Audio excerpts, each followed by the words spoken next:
모세가 구스 여자를 취하였더니 그 구스 여자를 취하였으므로 미리암과 아론이 모세를 비방하니라.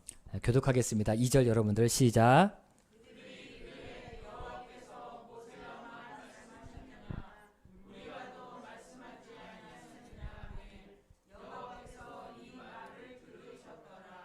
이 사람 모세는 온유함이 지면의 모든 사람보다 더하더라.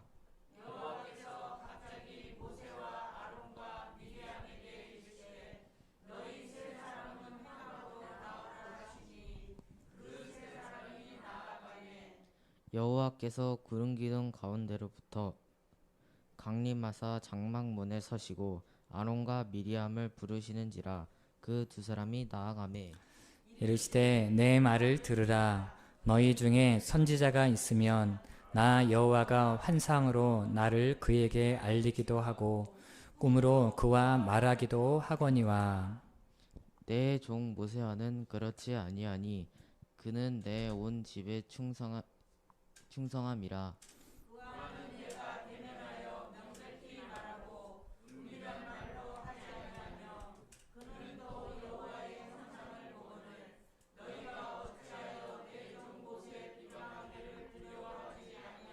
함께 읽겠습니다. 여호와께서 그들을 향하여 진노하시고 떠나심에. 아멘. 기도하겠습니다. 오늘은 영광을 위한 순례의 길 33번째 시간이고요. 제목 한번 읽어보시겠습니까? 자, 시작. 네, 이 제목으로 함께 말씀을 나누도록 하겠습니다. 지난주 우리들은요, 모세를 향한 아론과 미리암의 비방을 통해서 그들 안에 숨겨져 있는 시기와 질투의 감정에 대해서 함께 우리가 교훈을 나누었습니다. 여러분들 복습 한번 해볼까요? 네. 시기와 질투가 좋지 않다라고 그랬어요. 왜 그렇다고 말씀을 드렸죠? 네, 감사합니다.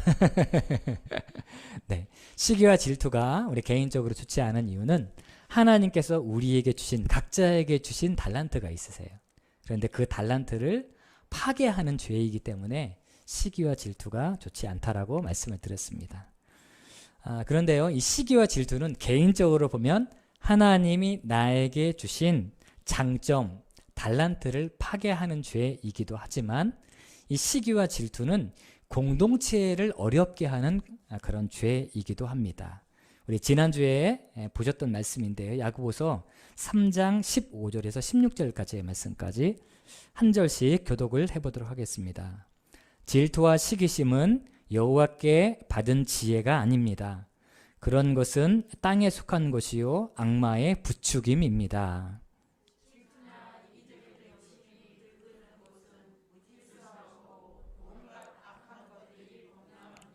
아멘. 시기와 질투는 하나님께로부터 온 것이 아니라고 말씀드렸죠.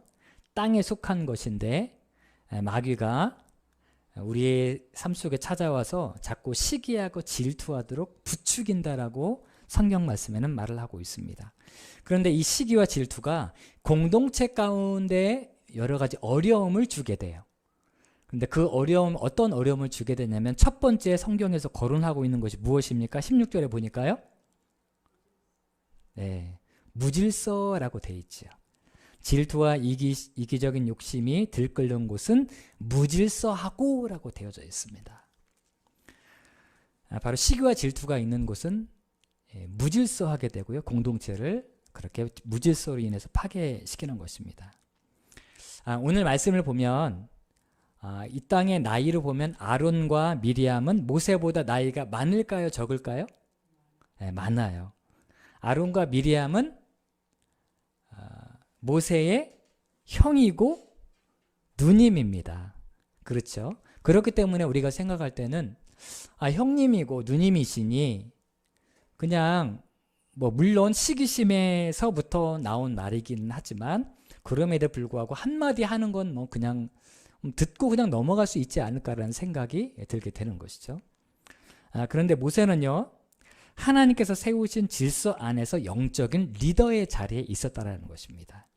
하나님께서 세우신 영적인 질서를 깨뜨리는 것을 그리 좋아하지 않으신다라는 거예요.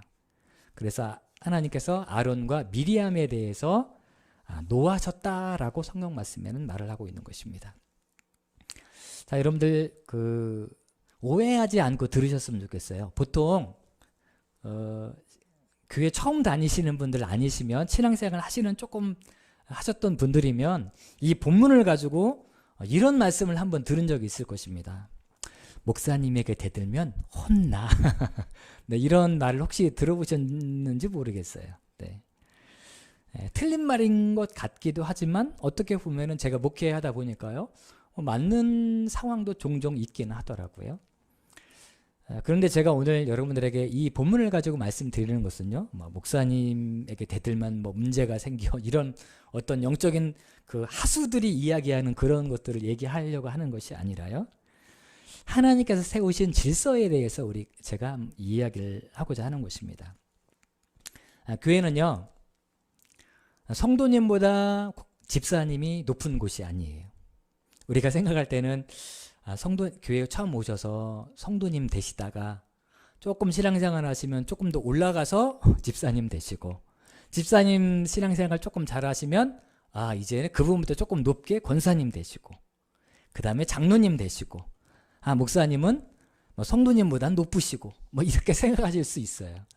근데 그렇지 않습니다, 여러분들. 교회는요, 사회 조직이 아닙니다.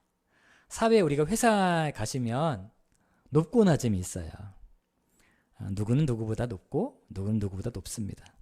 제가 사회생활을 많이는 하지 않아서 그 직책을 잘 모르겠으나 회장님이 가장 높은 것은 제가 알고 있어요. 사회에는 높고 낮음이 있습니다. 이렇게 수직적으로. 그러나 교회는 그런 공동체가 아닙니다. 교회는요, 어떤 공동체냐면 이 공간 안에 모든 분들이 둥그랗게 똑같이 앉아있는 공동체가 바로 교회예요. 모든 분들은 평등합니다. 베드로전서 2장 9절 말씀에 이렇게 말씀을 하고 있어요. 한번 읽어보시겠습니다. 시작. 그러나 너희는 택하신 족속이요 왕같은 제사장들이요 거룩한 나라요 그의 소유가 된 백성이니. 여기까지만 읽겠습니다. 자, 이 말씀 중에서요, 너희는 왕같은 제사장이라고 되어져 있어요. 여기서 말하는 너희는 누구일까요? 자, 1번 목사, 2번 모든 그리스도인. 자, 몇 번일까요? 네, 모든 그리스도인을 뜻하는 거예요. 여러분들, 목사님만 제사장의 역할을 감당하는 것이 아닙니다. 여러분들, 모든 성도들은 다 왕같은 제사장이에요. 바로 이것이 종교개혁의 5개의 중심 축 중에 하나입니다. 만인 제사장설. 종교개혁을 통해서 우리에게 어떤 메시지를 줘요? 모든 성도는 똑같다는 거예요. 동일하다라는 것입니다. 목사나 아니면 성도님이나 똑같으세요. 다 똑같습니다. 그러나 우리가 잊지 말아야 되는 것이 있습니다.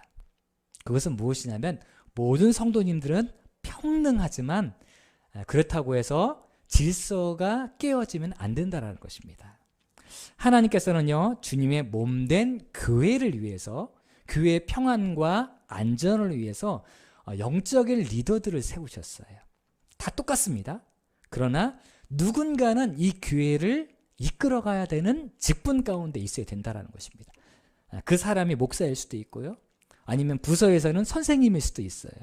아니면 목장에서는 목장을 이끄시는 분일 수도 있습니다. 중요한 것은 하나님께서 주님의 몸된 이 교회인 공동체를 아름답고 평안하고 은혜롭게 만들기 위해서 질서를 세우셨다는 것입니다. 그리고 우리는 그 질서에 순종해야 한다는 거예요.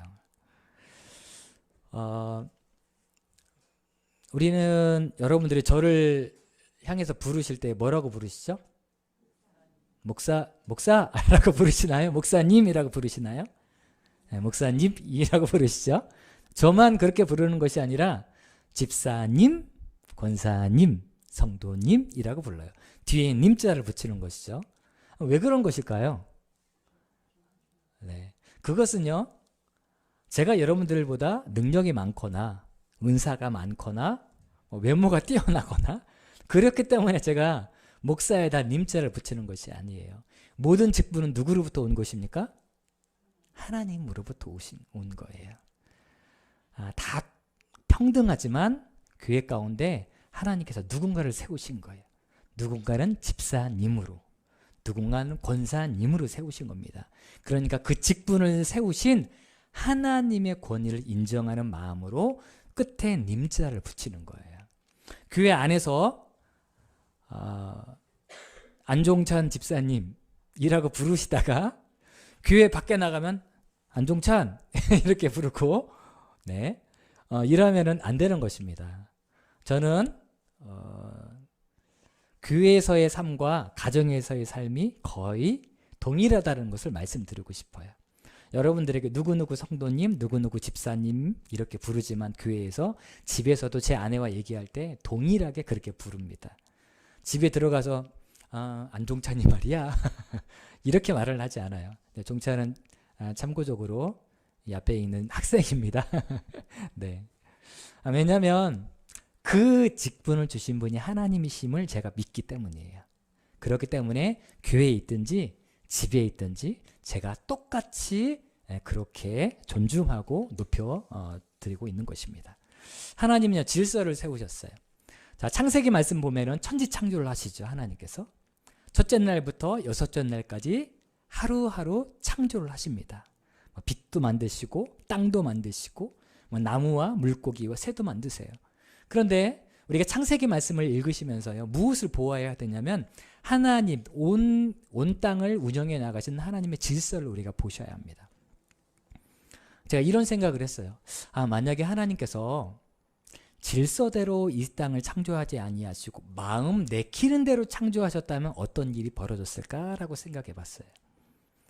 하나님께서 오늘은 날씨가 너무 좋으니까 사람을 창조해야 되겠다 해가지고 사람을 먼저 창조하셨어요. 빛도 없고 땅도 없는데 사람을 먼저 창조하셨다고 생각해 보시기 바랍니다. 그러면 사람이 어떻게 살아가겠어요? 오늘은 날씨가 조금 안 좋으니까 나 오늘 호랑이를 좀 창조해야 되겠다. 땅을 만드시고 호랑이를 만드셨어요. 그런데 나무도 없고 아무것도 먹을 것이 없는 겁니다. 만약에 그렇게 하나님께서 마음 내키는 대로 생각나는 대로 창조하셨다면 아마 이 땅은 혼란스러우셨을 거예요. 혼란스러웠을 겁니다. 그런데 하나님은요 계획을 가지고 계셨고요 질서에 따라서 이 땅을 창조하셨습니다. 이 땅뿐만 아니라 우주도 마찬가지입니다. 자, 여러분들 여러 행성들이 많이 있어요. 우주. 그런데 이 우주라는 말은요 헬라어로 코스모스라는 말입니다. 이 코스모스라는 뜻이 무엇이냐면 뭐라고 되어 있죠? 질서, 조화. 여러분들 하나님께서 우주를 만드신 것도요 질서와 조화롭게 만드셨어요. 그냥 아무렇게나 만드셨다면 행성이 나는 오늘 이곳으로 가고 싶어. 난 오늘 무조건 직진이야. 기분 안 좋으니까. 행성이 무조건 직진만 했다고 생각해 보세요. 그러면 다른 행성과 분명히 부딪혔겠죠. 우주가 움직여지는 것도요 하나님께서 만드신 질서 안에서 움직여지는 것입니다. 우리가 가을이 되면 코스모스를 보게 되죠. 요즘에는 날이 하도 이상해서 코스모스가 여름에도 피기도 하고 이렇게 하지만 코스모스의 꽃말이 무엇일까요? 조화, 질서라는 꽃말이 있어요. 이것이 바로 하나님께서 만드신 우주에 담겨져 있는 하나님의 질서인 것입니다. 그런데요 하나님과 하나님께 속해 있는 모든 것들은 질서를 지키지만 그러나 마귀에게 속해 있는 모든 것들은 질서를 파괴합니다. 마귀와 사탄 똑같은 말이에요. 헬라어냐 히브리어냐 이런 뜻이고요. 이 마귀란 말은요 헬라어로 디아블로라고 이렇게 되어져 있는데 디아라는 말은 무엇 사이에, 그 다음에 블로스라는 말은 던지다라는 뜻이에요. 그러니까 무슨 뜻이냐면 자 줄을 쭉 서 계십니다 지금. 그런데 그 사이에 돌을 던지는 거예요. 그러면 그 처음부터 끝까지 쫙 세워져 있었던 이 질서가 파괴되게 되겠죠. 누군가 돌을 던지니까. 바로 이 마귀는요 질서를 파괴하는 자입니다. 그래서 우리말로 참소자라는 말로도 이 마귀를 사용하고 있는데요. 이 참소자라는 뜻은 무엇이냐면 자막을 준비했는데요. 질서의 파괴자라는 뜻이 담겨져 있습니다. 그러니까 하나님과 하나님께 속해 있는 모든 만물들은 하나님께서 세우신 질서를 따라 움직여지는 거예요. 그러나 마귀는 하나님께서 세우신 그 질서를 파괴합니다.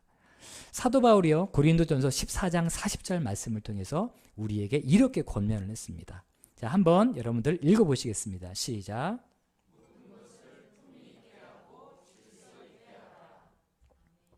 아멘. 모든 것을 품위 있게 하고 질서 있게 하라. 오늘 말씀의 제목이죠. 설교의 제목. 그런데요, 여러분들 이 말씀이 어떤 상황에서 나왔는지 우리가 한번 생각해 볼 필요가 있어요. 여러분들 성령 충만을 받는다라는 것은요, 하나님께서 나에게 주신 은혜를 아무 때나 내가 하고 싶은 대로 사용한다라는 것을 뜻하는 것이 아닙니다. 고린도 교회 가운데 성령의 은혜가 임하여졌어요. 성령께서 임하시게 되자 어떤 일들이 벌어지게 되냐면 갖가지 은사들이 막 일어나기 시작했습니다. 그렇죠?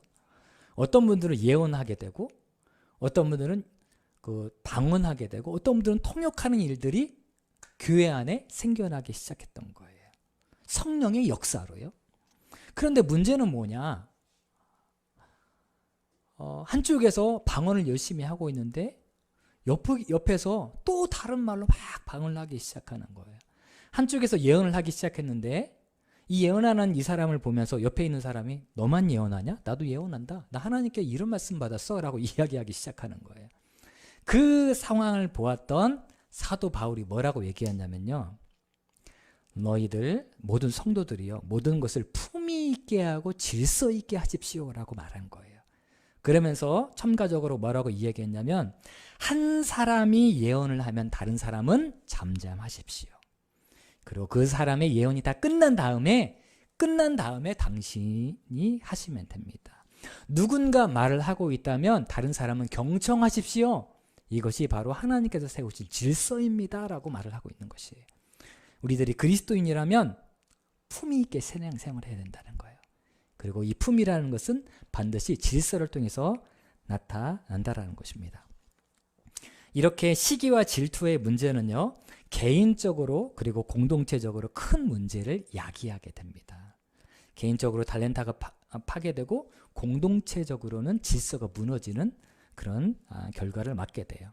그렇다면 여러분들, 우리가 이 시기와 질투의 문제를 우리가 어떻게 해결할 수 있을까요? 저는 성경 말씀을 계속해서 읽다가 이렇게 하면은 우리 안에 있는 시기와 질투뿐만 아니라 분노와 여러 가지 죄악들이 있습니다. 이 모든 문제들을 해결할 수 있겠구나라는 생각이 들었어요. 시기와 질투의 시험은요, 아론과 미리암이 받았잖아요.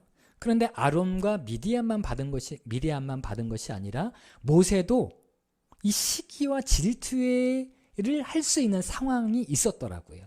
성경 말씀을 읽어보니까 민수기 12장에는 미리암과 아론의 시기와 질투에 대해서 나와 있잖아요. 그런데 참 재미있는 것은 민수기 12장 전인 11장에 모세가 시기하고 질투할 수 있었던 상황이 있었음을 먼저 써놓고 있어요. 굉장히 대조적으로 하나님께서 이렇게 말씀하시는 것이죠. 자, 어떤 문제였는지 한번 보시겠습니다. 민수기 11장 26절에서 29절까지의 말씀까지인데요. 한 절씩 교독하겠습니다. 그 기명된 자 중 엘닷이라 하는 자와 메닷이라 하는 자 두 사람이 진영에 머물고 장막에 나아가지 아니하였으나 그들에게도 영이 임하였으므로 진영에서 예언한지라.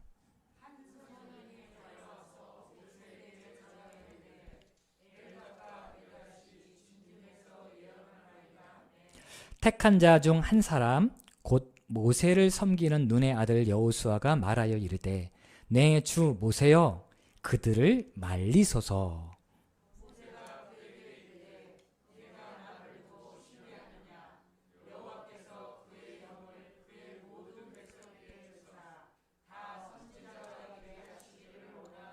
아멘. 자, 이 말씀의 배경을 제가 설명을 해드리도록 하겠습니다.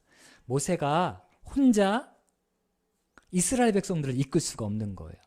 그래서 70명의 장로들을 세우게 됩니다. 리더들을 세우게 되는 것이죠. 그런데 리더들을 세우는 그 자리에 갑자기 성령께서 임하셨어요. 성령께서 임하시니까 이 사람들이 예언을 하기 시작한 것입니다. 그런데 문제는 무엇인가? 이 70인의 리더들 안에는, 그룹 안에는 들어가 있지만 그 자리에 나오지 않았던 두 사람이 있었던 거예요. 엘닷과 메닷이라는 사람인데요. 그런데 문제는 뭐냐? 그 자리에 안 나왔고 집에 머물러 있음에도 불구하고 그곳에서 예언을 하기 시작하더라는 것입니다. 그래서 이 사건을 한 사람이 막 달려와요. 모세에게 말합니다. 모세요, 엘닷과 메닷이라는 사람이 이 모임에 나오지 않았는데 집에서 예언하고 있습니다 라고 말합니다. 그러자 여호수아가, 다른 사람도 아니고요, 믿음의 사람 여호수아가 뭐라고 얘기하냐면, 모세요, 당장 예언 그치라고 빨리 말씀하십시오 라고 얘기하는 거예요. 그러자 모세가 여호수아에게 이렇게 말을 합니다. 자, 세번역 성경인데요, 민수기 11장 29절의 말씀을 다시 한 번만 보시겠습니다. 자, 시작. 그러자 모세가 그에게 말하였다. 내가 나를 두고 질투하느냐? 나는 오히려 주님께서 주님의 백성 모두에게 그의 영을 주셔서 그들 모두가 예언자가 되었으면 좋겠다 라고 말을 하고 있어요. 믿음의 사람 여호수아도 질투의 감정이 있었어요. 그런데 모세는요, 이 질투와 시기의 문제를 뛰어넘은 사람이에요. 여러분들, 어떻게 그럴 수 있었느냐 말이죠. 여러분들, 우리가 생각할 때 모세는 가장 위에 있잖아요. 가장 위에 있으니까 뭐 누구를 시기하고 질투할 사람이 누가 있겠습니까? 라고 말할 수 있어요. 그러나 여러분들, 그렇지 않습니다. 제가 부목사 생활을 했었잖아요. 부목사들이 모였을 때 재미있게 주고받는 말이 있습니다. 그건 뭐냐면요, 설교 너무 잘하면 안 돼 라는 말이 있어요. 설교를 담임 목사님보다 너무 잘하면 안 돼. 그러면 성도님께는 사랑받지만 담임 목사님께는 미움받을지 몰라 라는 말을 제가 실제로 들어본 적이 있어요. 여러분들, 우스갯소리이지만 약간 뭔가 뼈가 있는 그 소리이고요. 심지어 어떤 교회에서는 많지는 않습니다. 어떤 교회에서는 이런 문제가 있는 것도 있어요. 여러분들, 가장 위에 있다고 해서 시기와 질투의 문제가 없는 것이 아니에요. 우리가 이 땅에 있는 모든 사람들은요, 동일한 문제를 경험하게 됩니다. 그런데 중요한 것은요, 모세는 이 문제를 통과했다라는 거예요. 여러분들, 아론과 미리암은 대단한 사람이었습니다. 미리암은 선지자라 일컬어졌던 여인이었잖아요. 아론은 대제사장 가운데 있었던 사람 아니겠습니까? 여호수아는 누구예요? 최고의 믿음 있는 사람 아니겠어요? 그러나 그들이 통과하지 못한 이 시기와 질투의 문제를 모세는 통과했다라는 것이에요. 그런데 어떻게 통과할 수 있는 힘이 있었을까요? 제가 성경을 읽다 보니까 오늘 본문 말씀에 그 실마리가 있더라고요. 자, 민수기 12장 6절에서 8절까지의 말씀인데요. 자, 하나님께서 모세와 아론과 미리암을 대조해서 하나님께서 설명해 주시는 겁니다. 그런데 이 대조해 주시는 말씀을 제가 색깔로 나누었는데요. 모세에게 해당되는 것들은 보라색으로, 아론과 미리암에게 해당되는 것은 빨간색으로 제가 해놓았습니다. 한번 한 절씩 읽어보시겠습니다. 이르시되 내 말을 들으라. 너희 중에 선지자가 있으면 나 여호와가 환상으로 나를 그에게 알리기도 하고 꿈으로 그와 말하기도 하거니와.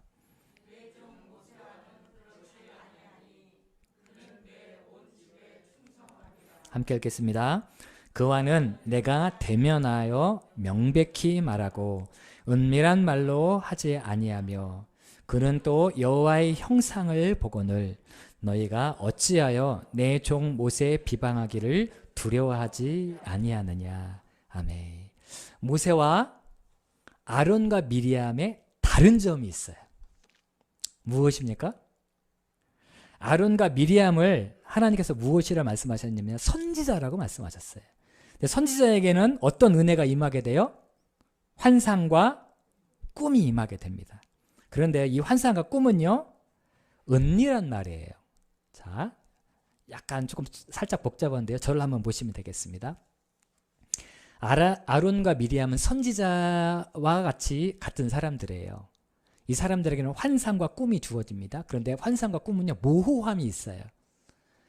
꿈을 꿨는데 이게 무슨 뜻이지? 모를 때가 있습니다. 그러면 하나님께 다시 물어야 되잖아요. 그렇죠? 그런데 모세는 달랐다는 것입니다. 아론과 미리암은 하나님께서 환상을 주셨음에도 불구하고 환상이 무슨 뜻인지 정확하고 명확하게 알지 못하는 사람이어서 다시 하나님께 물어야 되는 사람들이에요. 그런데 모세는 어떤 사람이에요? 모세는 대면했던 사람이에요. 하나님과 실제로 만났고 명백히 하나님의 메시지를 알고 있었던 사람이었던 것입니다. 여호와의 형상을 실제로 보는 사람이었어요. 이것을 제가 무엇으로 표현하고 싶냐면요. 모세와 아론과 미리암의 다른 점은 뭐냐면 하나님과의 친밀함이 다른 것입니다. 하나님과 가까움이 다른 거예요. 자, 여러분들, 부모님이 교회 다니시는 분들이 계세요. 부모님이 이야기해 주셔서 하나님을 아는 분과 내가 실제로 만난 하나님과는 전혀 다릅니다. 하나님과의 친밀함이 달라요. 자, 여러분들 제가 누군지 아시죠? 제가 누굽니까? 네, 정상적 목사. 네, 제가 목사이죠. 근데 여러분들이 알고 있는 것은 저의 단면만 알고 계시는 거예요. 저를 가장 잘 알고 있는 사람은 하나님이 가장 잘 알고 계시지만 제 아내가 저를 더 잘 알고 있습니다. 친밀함이 다른 거예요. 이것이 바로 우리 안의 문제를 해결해 나가는 키워드인 것입니다. 여러분들, 모세와 아론과 미리암도 다르지만 모세와 예언을 냈던 70명의 장로와도 달라요. 장로들도 지금 성경 말씀 보니까 조금 전에 읽었던 말씀을 보니까 예언을 했잖아요. 예언하면 굉장한 믿음의 단계까지 올라가 있는 사람 아니겠습니까? 그런데 그 사람들과 모세의 다른 점을 신명기 5장 31절에 이렇게 표현해 놓고 있습니다. 한번 같이 읽어보시겠습니다. 시작. 너는 여기 내 곁에 서 있으라. 내가 모든 명령과 규례와 법도를 내게 이르리니. 여기까지만 읽겠습니다.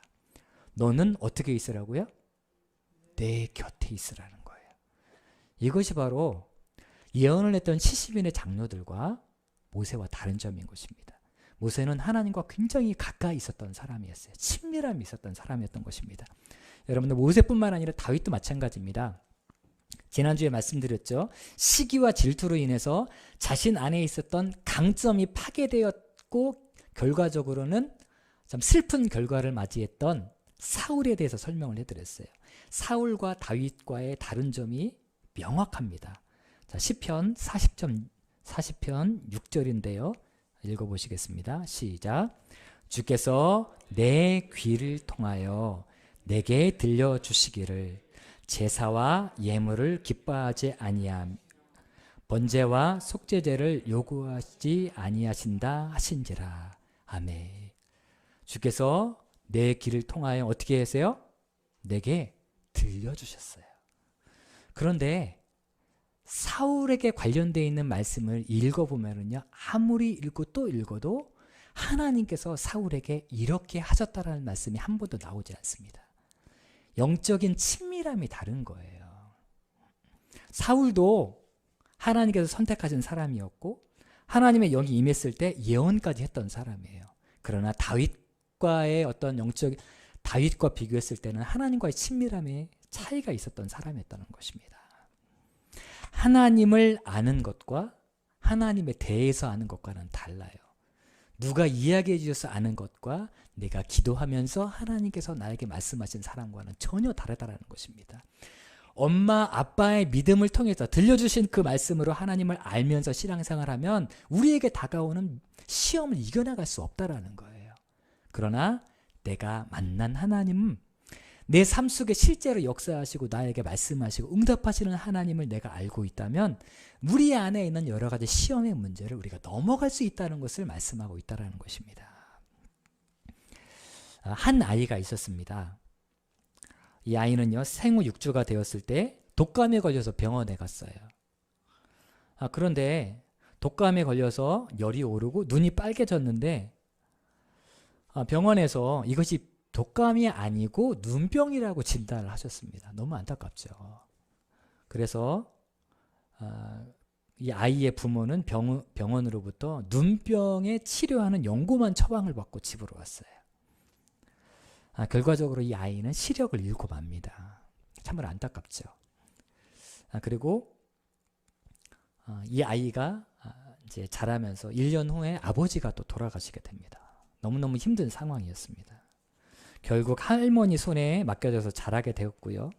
그런데 감사하게도 할머니께서 이 아이에게 날마다 성경 이야기를 해주었어요. 할머니의 신앙 교육 때문에 이 아이는 볼 수는 없었지만 매일 성경을 읽고 기도를 게을리하지 않았답니다. 그녀는 어디를 가든지 성경책을 가지고 다녔대요. 눈으로 볼 수 있는 성경이 아니라 아마 점자로 되어져 있는 성경이었겠죠. 어떤 일을 하기 전에는 항상 기도의 자리로 나아갔다는 것입니다. 분명 주어진 상황과 여건은 녹록지 않습니다. 힘들었어요. 그러나 이 아이는 하나님을 믿는 믿음 안에 거하였습니다. 어느 날 한 집회를 하기 위해서 한 지역으로 가게 됐는데요. 그날 저녁 때 잠자리에 들기 전에 히브리서 말씀을 읽었습니다. 히브리서 말씀을 읽는데 갑자기 하나님의 음성이 들려지는 거예요.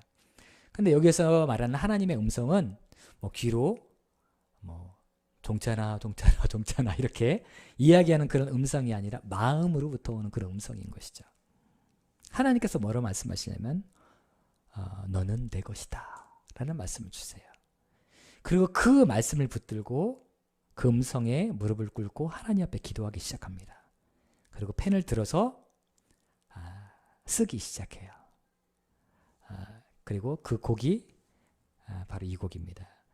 주의 음성을 내가 들으니 사랑한단 말일세. 믿는 마음으로 주께 가오니 나를 영접하소서. 3절은 더 은혜롭습니다. 여러분들, 이분이 바로 크로스비 여사인데요. 크로스비 여사는 앞을 볼 수 없는 상황이 있잖아요. 그런데 이렇게 고백해요. 주의 보좌로 나아갈 때에 어찌하니 기쁠까. 주의 얼굴을 항상 배우니 더욱 친근합니다. 여러분들, 볼 수 없는 눈을 가지고 어떻게 주님을 볼 수 있었겠어요? 내가 매일 십자가 앞에 더 가까이 가오니. 매일매일 십자가 앞에 나가셨던 거예요. 그래함으로 말미암아 주께서 주시는 그 은혜가 그의 삶을 덮었고, 그래서 이 크로스비 여사는요, 날마다 주님의 항상 얼굴을 배우는 믿음의 삶으로 살아갔던 겁니다. 그래서 그의 인생 가운데 다가오는 수많은 문제와 시험거리들을 믿음으로 이겨나갈 수 있었던 거예요. 여러분들, 우리 함께 이 찬양하시고 함께 기도하시겠는데요.